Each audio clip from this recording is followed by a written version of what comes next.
I have a rendezvous with death.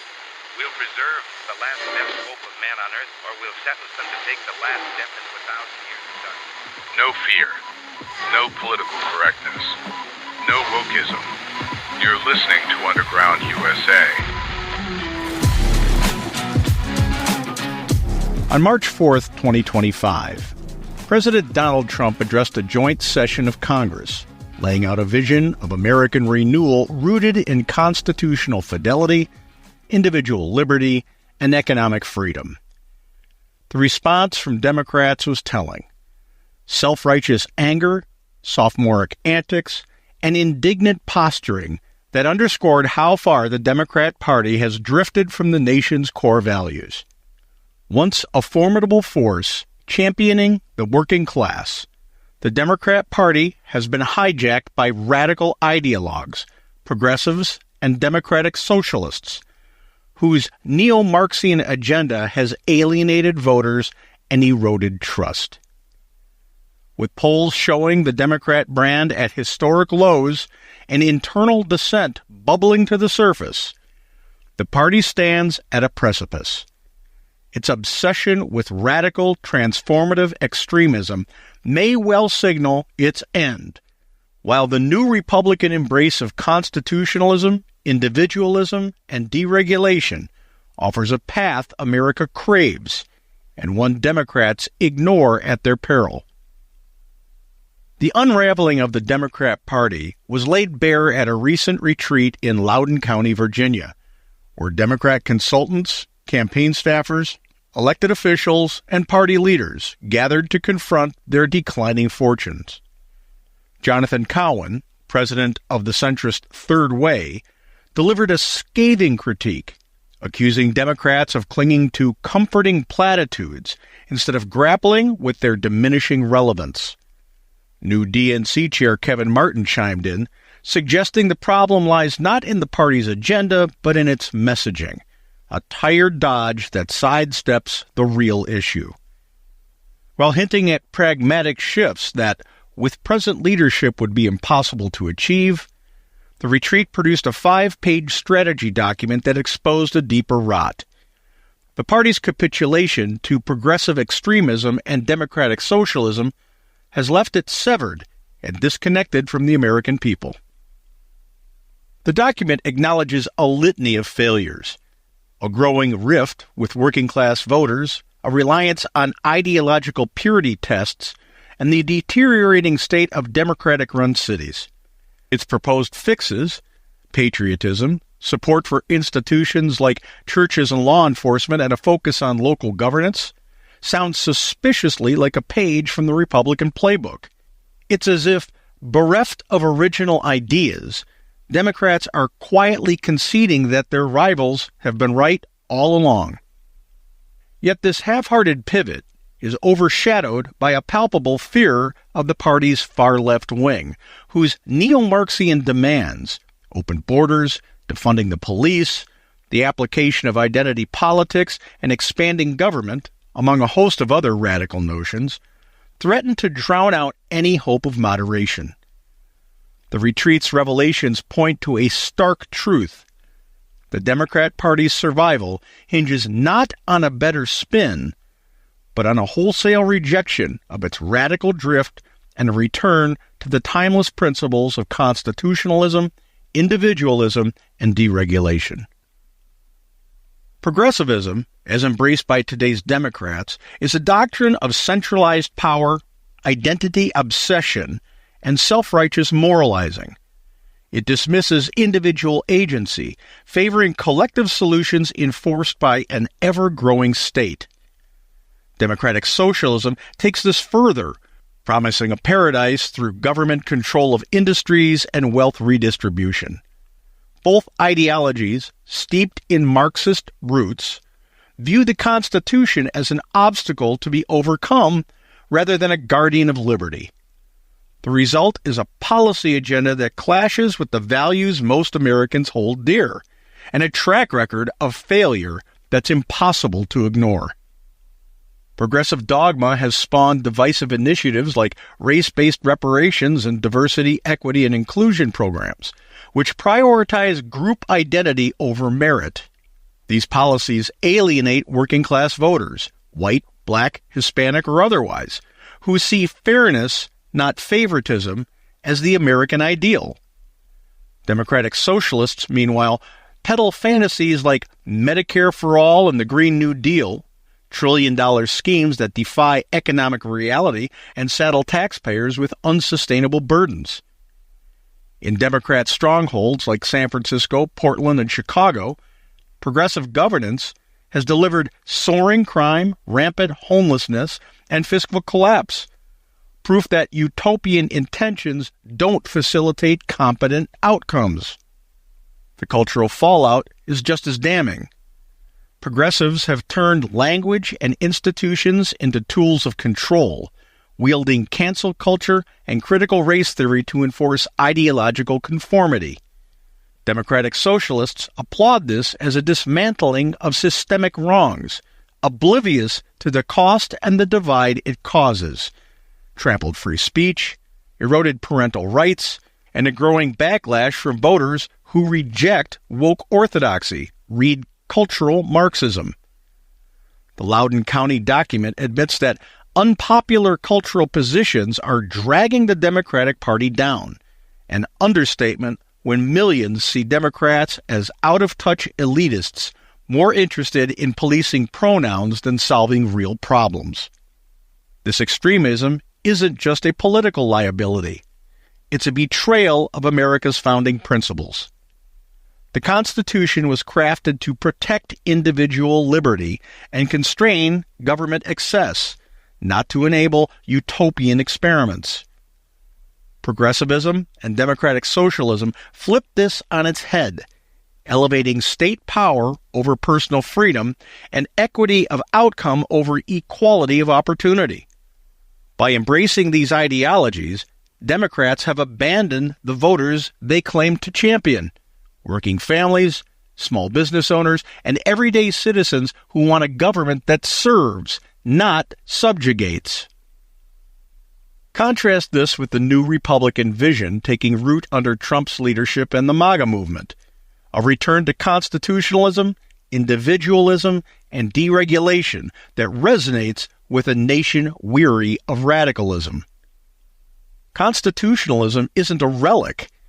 It's a living framework that balances power and preserves liberty. It demands adherence to the rule of law, not the whims of activists or the fiat of executives. For Democrats, recommitting to this principle would mean abandoning divisive crusades like censoring misinformation or mandating social policies, and refocusing on governance that respects individual rights. It would also curb the party's reliance on executive overreach, from Biden's student loan bailout to Obama's DACA edicts, aligning policy with the Constitution's enumerated powers. Today's Democrat leaders would rather die on that hill than relinquish the power those totalitarian crusades afford them. The Loudoun County documents nod to patriotism, and institutions like churches and law enforcement aligns with those ethos. Americans revere these institutions not out of blind loyalty, but because they embody a shared commitment to freedom and community, values the Constitution protects.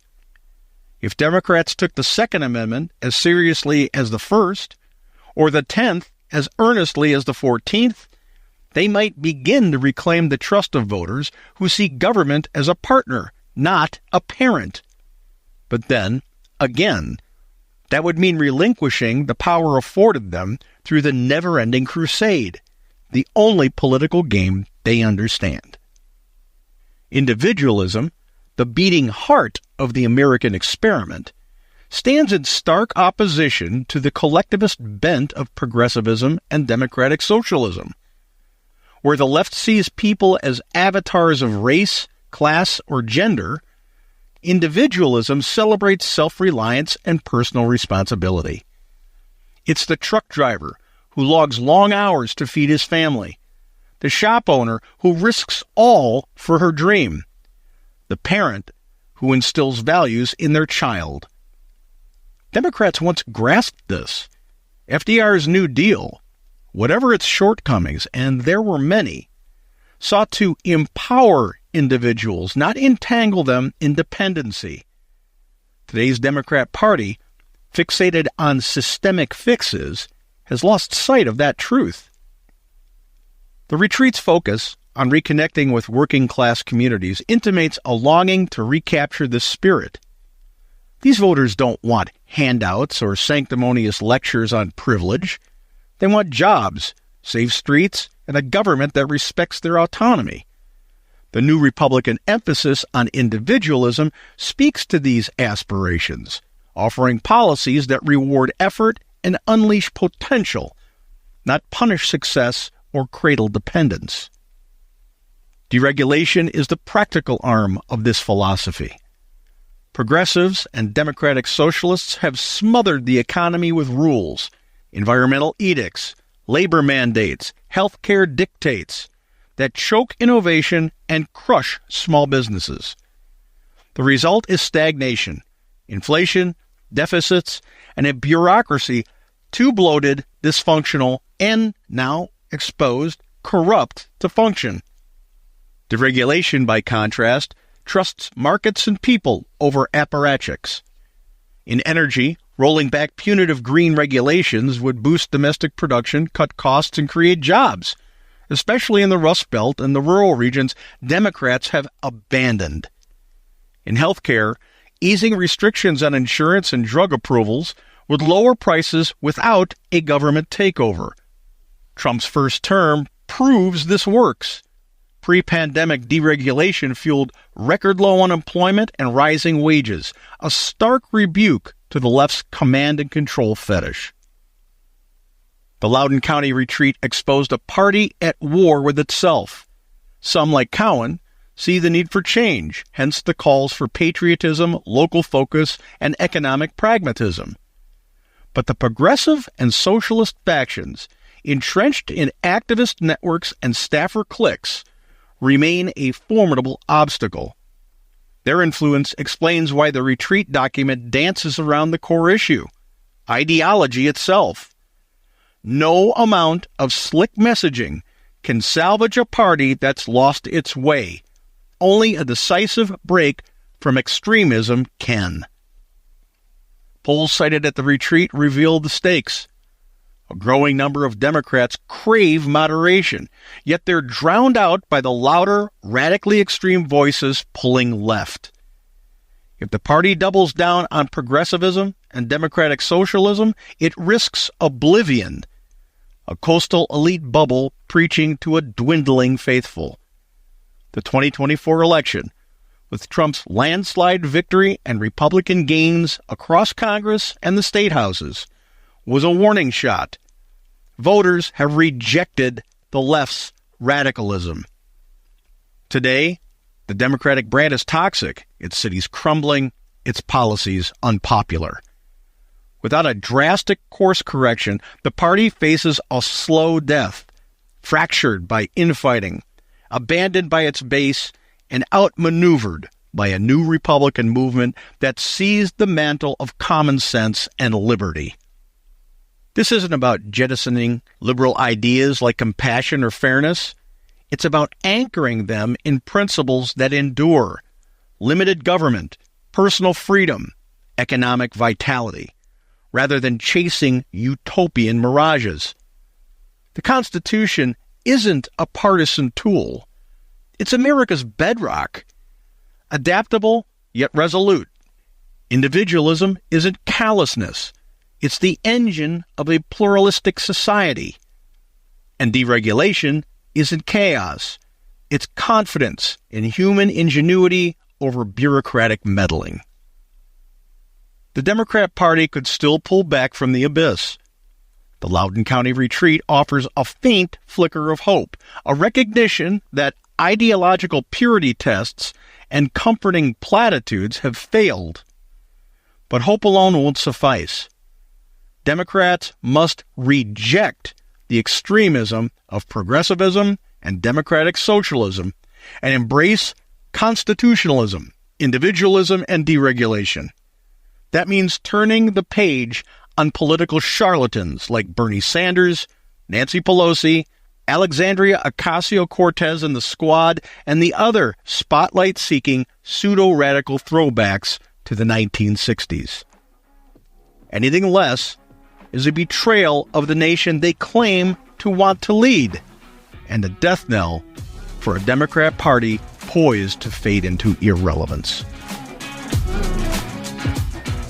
When we return, our segment on America's Third Watch, broadcast nationally from our flagship station, WGUL AM 930 and FM 93.7 in Tampa, Florida.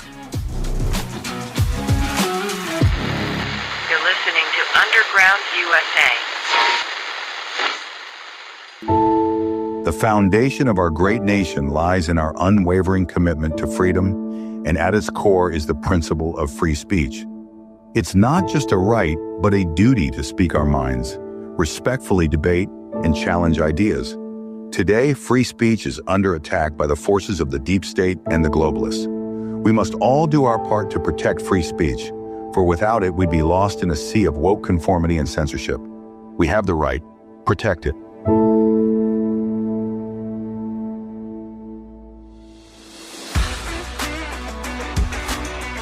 News, insight, passion. AM 930, The Answer.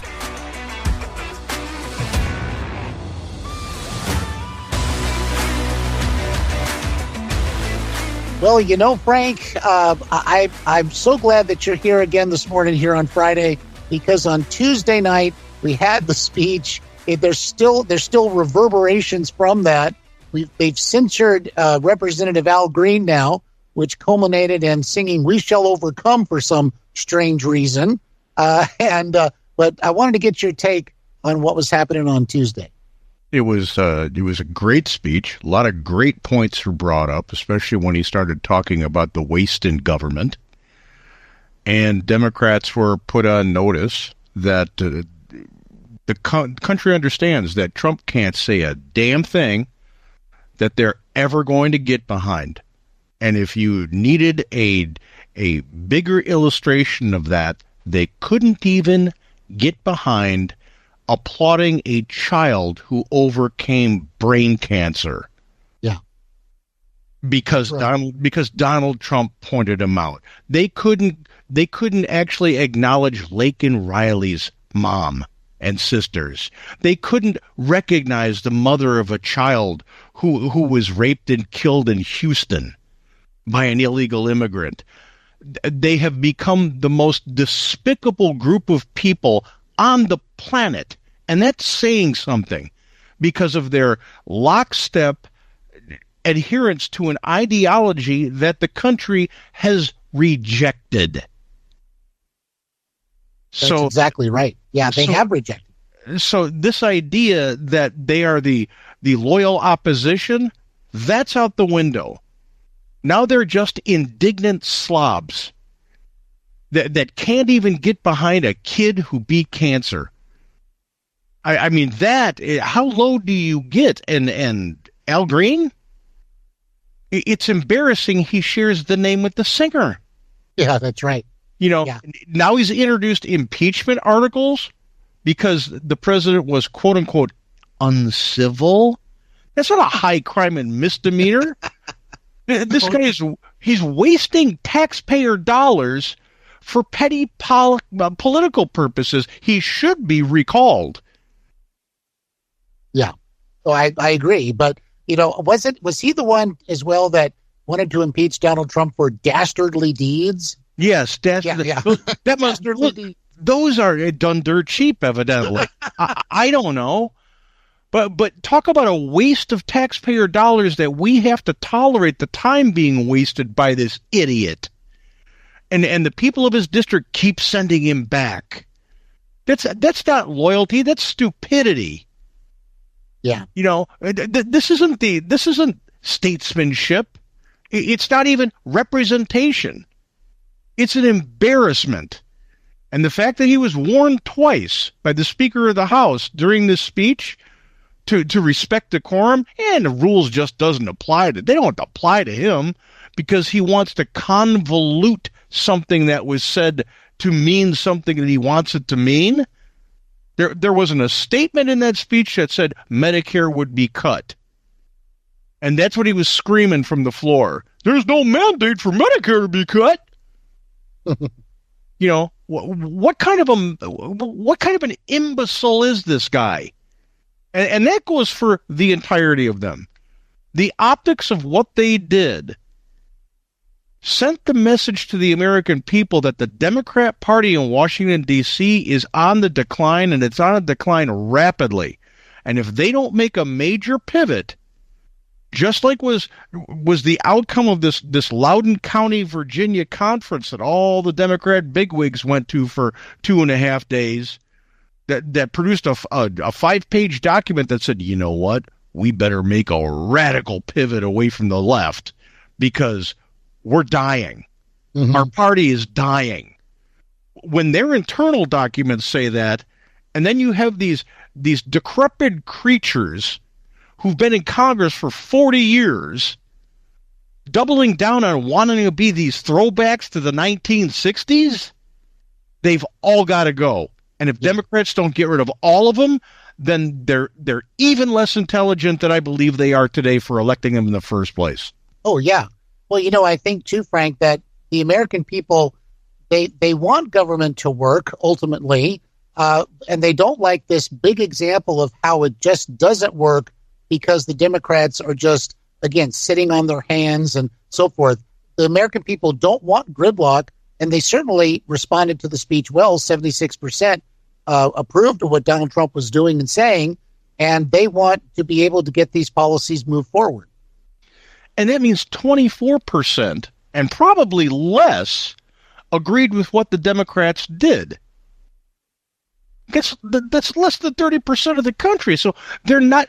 They've demonstrated they're not a major party anymore because of their stupid ideology and the litmus tests that they prove and the sophomoric behavior that they display 100% of the time everywhere they go, no matter what the event is.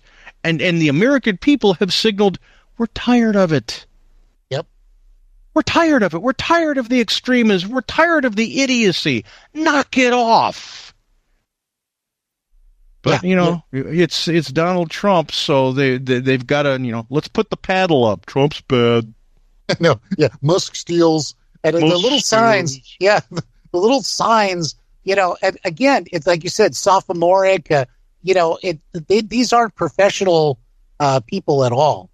They're much more, they're just indignant right now. They're just upset about everything. And Frank, I wouldn't want to join that party. And even if people just tuning in for the first time watching them, they couldn't say, oh, I want to be part of that group. It's nauseating. Frank, when we see and hear about what's happening and what we talked a little bit about on Monday with the Oval Office blow up, as it were, between Zelensky and Trump, now we understand that there may be peace talks that Zelensky is talking about, but they're going to involve the U.S. and Zelensky, nothing to do with Russia at this point, but he's evidently supposed to sign that mineral agreement, and maybe we'll be at least getting some steps closer here. What do you think? No, imagine that. Imagine that. The petulant child comes back saying, I guess I shouldn't have done that. Can I please borrow the car? Yeah. Because that's what it was. It was, he tried to he put on his big boy pants and he thought he didn't need a belt, and he showed his ass. And as soon as Trump said, okay, fine, we're out then, everything stopped. No more aid, no more weapons, and we're out. We're out of the peace deal. You're on your own. Rely on Europe. Rely on the leaders of Europe. And he went. And he went and talked to them, and maybe it's not as good as he thought. Nah, it's because they talk a good game, but they don't have the economic wherewithal to follow through. Mm-hmm. And they don't have the biggest stick in the room like the United States does. Maybe somebody sat down with Zelensky and said, I don't know why you just did what you did. It was probably the ambassador who had her face in her hands. at his petulant outburst. But if the United States and the Western nations are involved with the rare earth minerals in the Donbas region, Russia would be stupid to advance. Mm-hmm. And then what? Zelensky went, oh, that makes sense. Wow, that's a great plan. Could it have been that? I don't know. You'll never hear it in public. Yeah. But all Zelensky did was prove he's not the sharpest tack in the room. So he comes back, he deals with the rare earth deal, and then he says, what else do you want to do, Mr. President? Mr. Zelensky, or anybody who is attached to him, if you're listening, and I know you're not, but if you are, that's the game plan. What else do you want me to do, Mr. Trump, so I can be the beneficiary of the peace that you want to make in my country? Because sooner or later, you've got to talk to Vladimir Putin. Period. Yeah. That's Period. Right. If you want peace, you've got to talk to both parties of the warring factions. You can't just say, I'm not talking to him. I'm not talking to him. Yay, viva Ukraine. I'm not talking to anybody who's shooting at anybody who's Ukrainian. That'll show them. Yeah. Okay. Well, there's a spring offensive in the offing if they don't get something done. And that's not going to be pretty, because that's what the Russians do historically. Yeah, you're exactly right. And, when you talked about, Zelensky went to Europe and talked to them. Well, French President Macron talked about maybe, deploying nuclear weapons to cover Ukraine. Doubtful that it would be in Ukraine. They would be probably somewhere nearby, like in Poland, probably. But what do you think of that whole scenario? Is that something that would, cause an escalation, or at least in the mind of Putin? Well, given the history of the Maginot Line, I'm not too worried about it. But the theory of the devastation that a nuclear weapon can do, and then looking at the combined forces of nuclear weaponry from the UK and France as some sort of deterrent in Europe, that's something to talk about and consider moving forward when we're talking about an independently secure Europe without American nuclear protection. We have to explore that, because going forward with two world superpowers who are actually kind of not all that hot on freedom aligning in China and Russia, and then to complete that axis, you've got North Korea and Iran. You've got to have an independently secure Europe along with a strong United States. So the idea that you need this deterrent that makes Europe self-sufficient in that regard is important, and we should be considering that moving forward. To saber rattle Putin with the French nuclear arsenal, and that's, yes, one nuclear weapon, two nuclear weapons, all of the nuclear weapons on a nuclear submarine deployed can cause great devastation wherever they land. Mm-hmm. But France wouldn't exist anymore.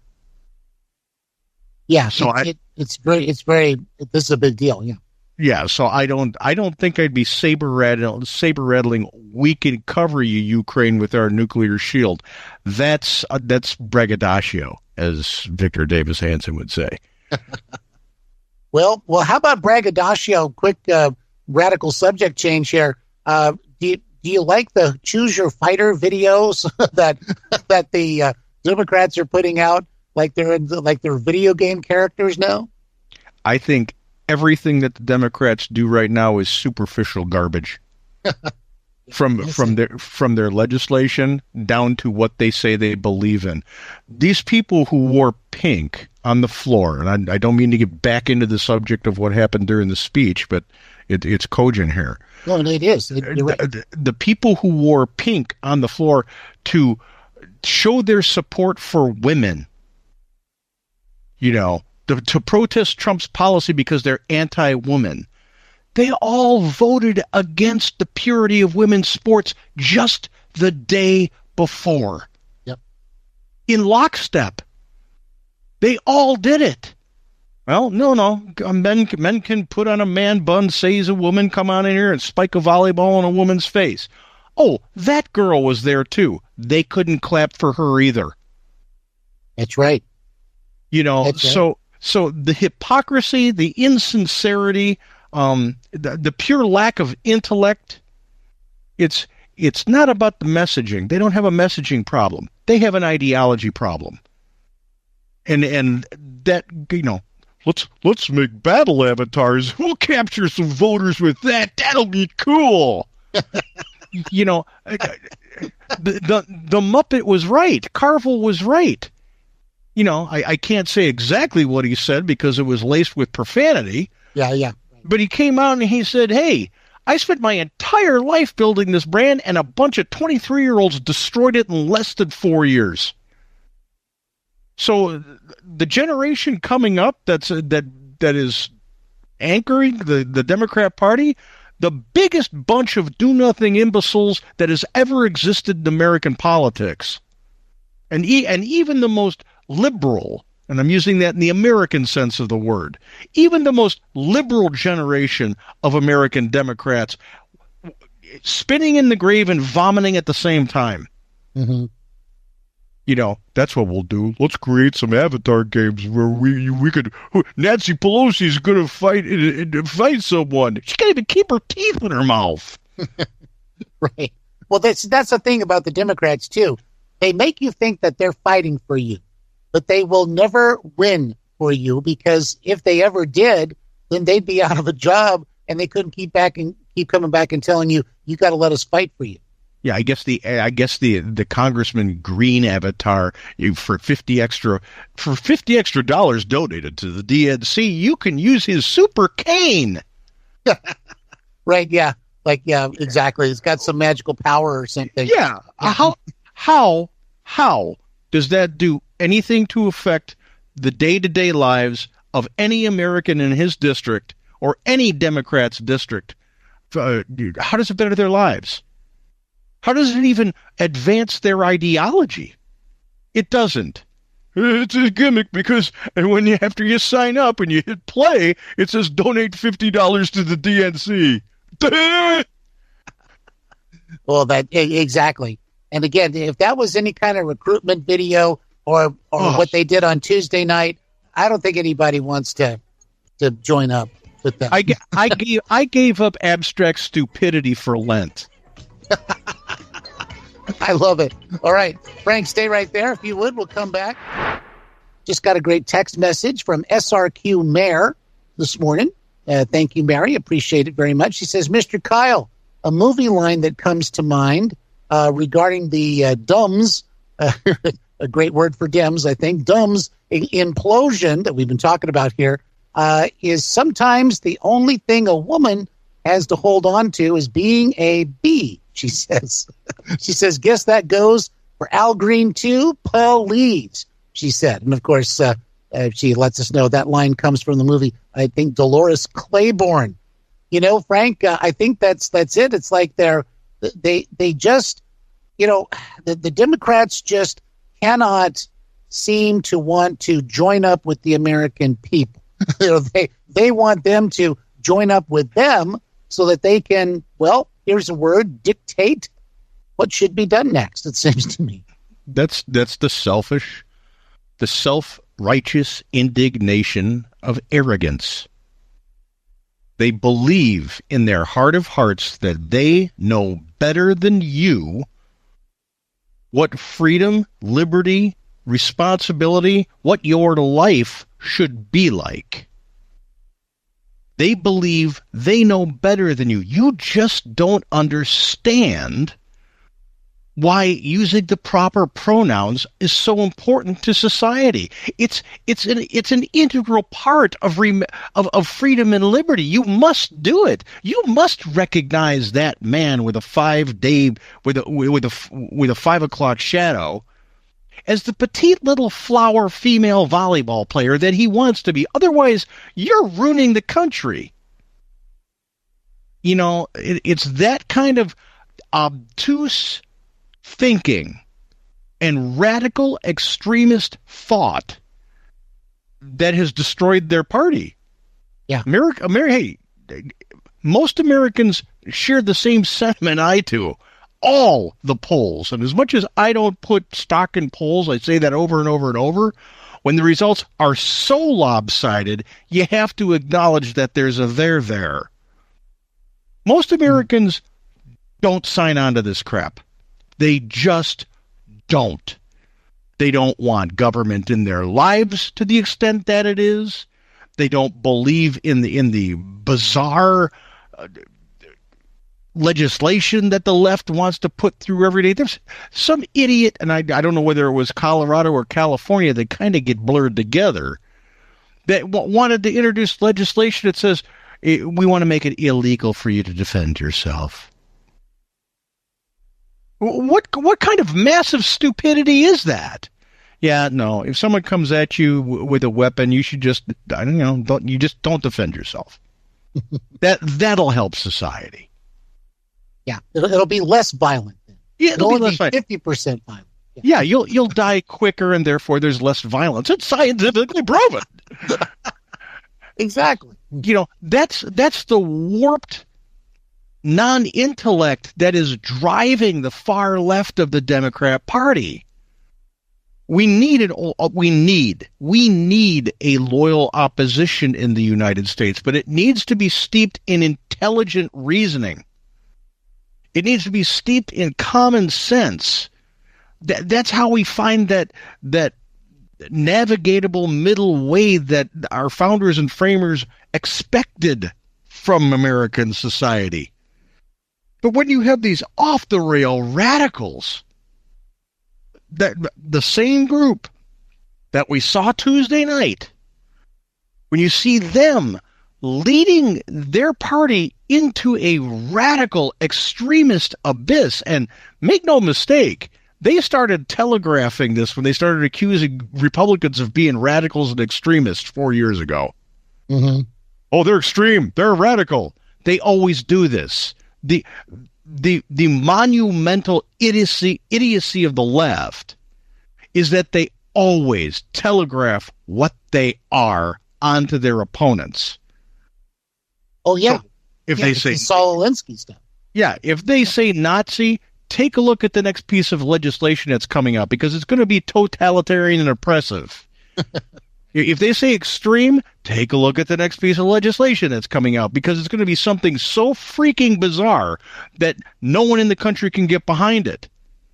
But they've got the country held hostage for 2 years at a time because they lie through their teeth on the campaign trail in order to maintain power and maintain their seats in office. Even if they have purple hair at like 80 years old and have been there for 40 years. Yep, exactly right. Exactly right. It's one thing for grandma to have a identity crisis and want to color her hair because, well, I'm 80. I get to do that.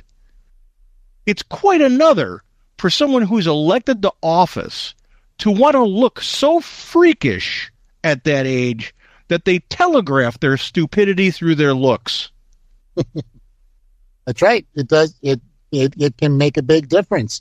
Well, I'll tell you what, Frank, I think we got time. I've got driver Mike on the line. I think he's got a quick comment for you. All right, let's say good morning to driver Mike. Good morning, driver Mike. Morning, Mr. Kyle. Whatever happened to the women's rights activist thing there? That used to be, a few years back? How come they're not jumping on this with men being in women's sports? I remember the women's right thing there, them people, they used to scream and holler about the slightest little thing against a woman. Where are they now? That's a good question. Yeah, absolutely. Very, very good question. What do you think, Frank? The Me Too movement. Absolutely. That tells you right there, point blank, that everything that the Me Too movement stood for was a lie. Otherwise, they would be all over this. They'd be all over human trafficking. They'd be all over, why aren't you releasing the Epstein list? They'd be all over, why aren't you releasing the P. Diddy list? Because women were exploited. Young women were exploited. You know, everything they did was to showboat and was a lie. Otherwise, they'd be putting themselves out there. Now, I'm not saying everybody. Rose McGowan, she stood up for it. She really meant what she was doing, and I applaud her for it, even if I don't agree with most of the things she stands for, because she comes from the radical left. But on that one, she got it right. Yeah, indeed. Well, Driver Mike, we appreciate your question this morning, your comment, and stay safe out there. Guys, safe, people. Be polite. Have a good weekend. You too. Take care. Driver Mike, everybody. Great call.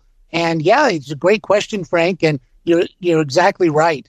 And I think there's so many women across the nation who probably are saying to themselves the exact same thing. I thought the Democrat Party was the party that really supported women. Well, it turns out Donald Trump is supporting women and not the Democrat Party. You look at, and I'm not saying either party is golden in this. Everybody's got their flaws, even the Republican Party. It's just the way human nature is.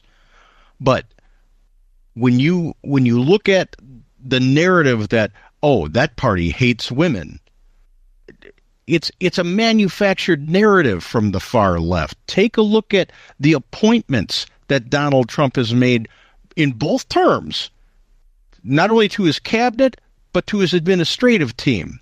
He has more women and more minorities in his administration than any Democrat ever has. So what does that prove? What does the action prove? It proves that the narrative that the left keeps trying to float through their bought and paid for mainstream media is just that. It's a narrative, and it's a false one. Yep. Well, it's hard to believe it wouldn't have been Barack Obama's administration. It's like, oh, wait a minute. Yeah. You would think, but that didn't happen. Instead, we got Eric Holder, an attorney general who said, hey, I'm the president's wingman. That doesn't necessarily scream an independent Department of Justice, does it? No kidding. No kidding. You're listening to Underground USA. A free and independent media is the backbone of our great republic. So it's crucial to have media outlets that aren't influenced by big tech censorship or the leftist mainstream media complex. But that means supporting journalistic outlets that bring us the truth without spinning facts to push a narrative.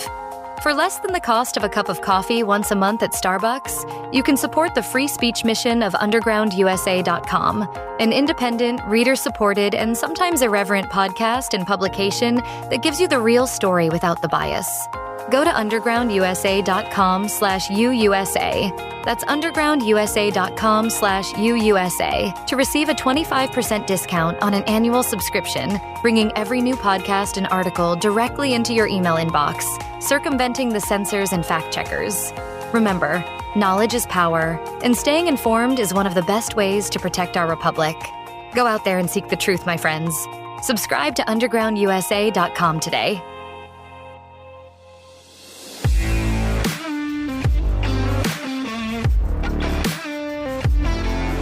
Before I go, I wanted to address the insanely one-sided arrangements that Israel is consistently forced to accept when it comes to the murderous Islamo-fascist terror organization Hamas and its facilitating Palestinian people.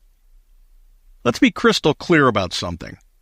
The Palestinian people have had ample opportunity to throw off the oppressive shackles of Hamas and Hezbollah, and before them the PLO, but continue to vote the terrorist-aligned into leadership, giving an electoral consent to these terrorist organizations and, through that, their actions. To insist otherwise, or deny this, is to exist either uneducated on the facts or as a blood-on-your-hands ideologue. That understood. And as I said, only the uneducated, terminally naive, and ideologically activist could possibly continue to exist with those facts not making sense. The idea that Israel has to negotiate with Hamas to achieve peace is nothing more than an internationally mandated joke. First, Israel is a superior fighting force. If left to their own abilities, free from international interference, The terrorist Islamofascistic threat posed by Hamas would have been over long ago. The same goes for Hezbollah and the dozens or so other terrorist organizations constantly targeting Israel and her citizens, not just her military. Israel would have wiped this scum off the face of the planet in short order. The only reason these unacceptable threats to the Israeli people still exist is because the international community has a soft spot for bloodthirsty Islamofascist organizations in the most cowardly of senses. But to add humiliation to the plate Israel is forced to accept, Hamas continues to trade the dead bodies of kidnapped, tortured, starved, and sexually abused Israelis taken through an act of war, and mostly taken by Palestinians, not Hamas regulars, for live Hamas terrorists convicted in a court for their crimes. And it's not just a one-for-one deal. The ratio is nauseatingly lopsided. On January 24th of 2025, Hamas released 4 hostages. All were alive. Israel released 200 Palestinian prisoners, some serving life sentences. The ratio, 50-1. On January 30th, Hamas released 8 hostages. All were alive. Israel released 110 Palestinian prisoners, again, some serving life sentences. Ratio, 55-4. On February 7th and 8th, 2025, Hamas released 3 Israeli hostages, all alive. Israel released 183 Palestinian prisoners, again, some serving life sentences. Ratio, 61-1.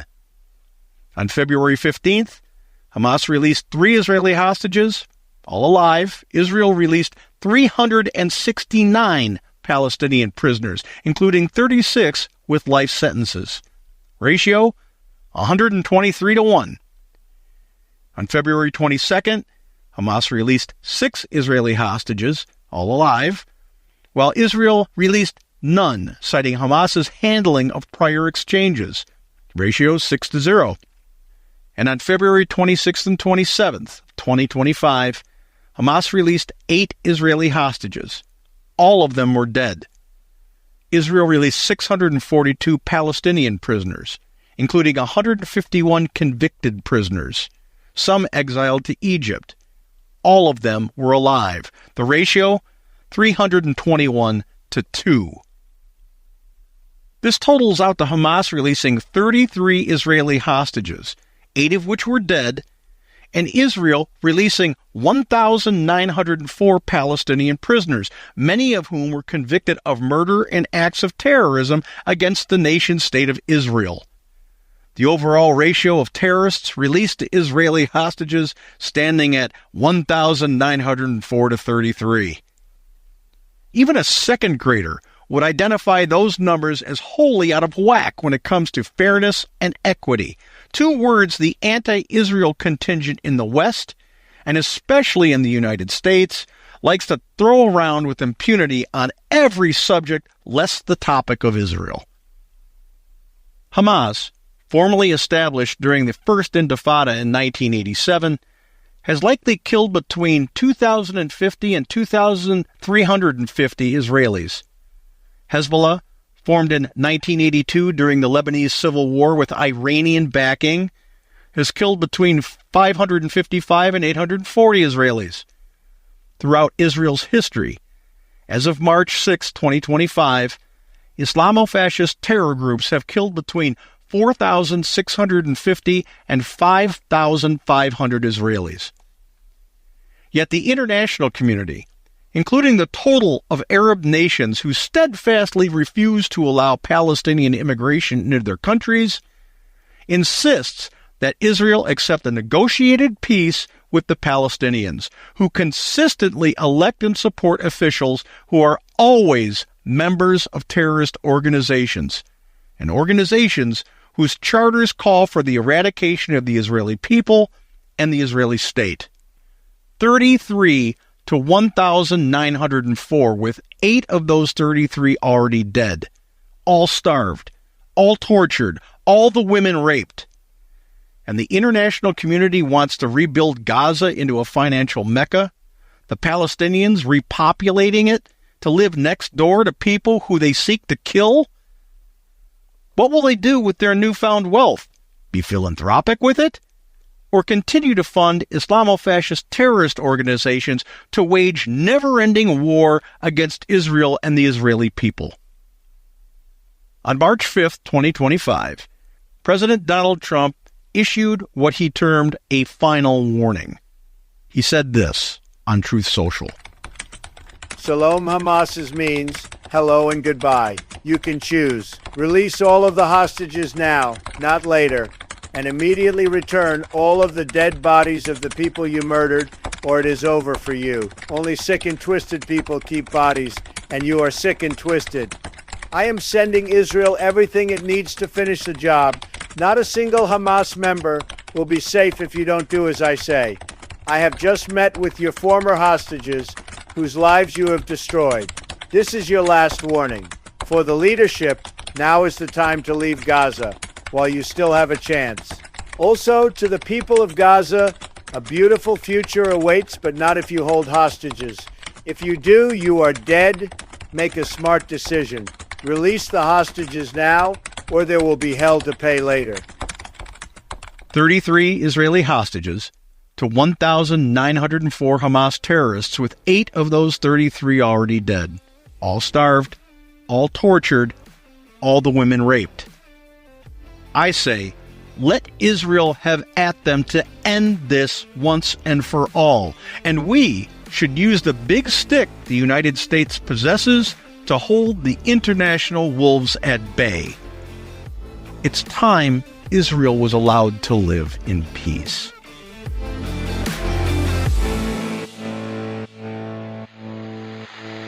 You're listening to Underground USA. Wokeism is a threat to the very foundations of our great nation and to the very principles of liberty and justice. The goal of wokeism is to divide us, pitting Americans against one another based on race, gender, and identity. This ideology undermines free speech and open dialogue, which are the bedrock of our republic. It promotes censorship and cancels anyone who dares to challenge its extreme agenda. We must stand against this cultural Marxism and protect our constitutional rights. Say no to wokeism.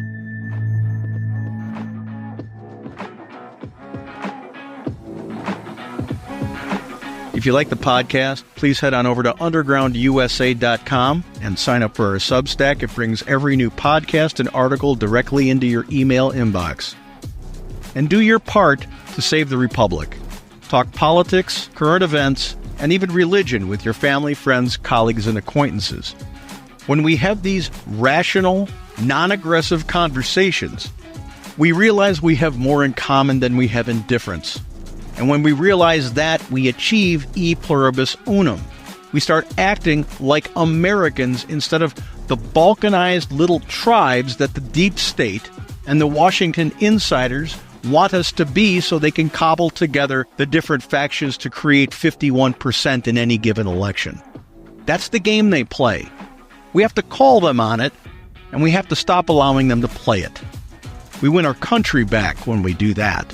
It's really important. You're listening to Underground USA.